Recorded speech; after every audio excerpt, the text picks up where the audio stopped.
Bridge रु 30 foot तलकू खसिला truck.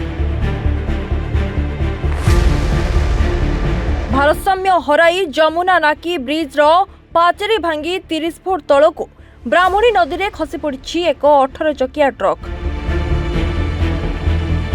Rourkela सहर संलग्न ब्राह्मणी तरंग थाना अंतर्गत अनुगुलू राउरकेला कुआरमुंडा अंचल को जाउथुबा एक 18 चकिया ट्रक रविवार विलंबित राति भारसाम्य हराई ब्राह्मणी नदी में खसी पड़ी।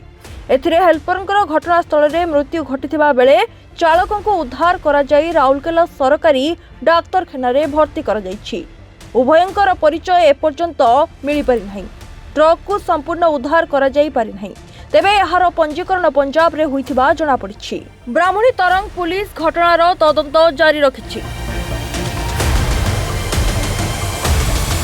राजगांगपुर अटल बिहारी पंडा रिपोर्ट रिपोर्टर्स टुडे।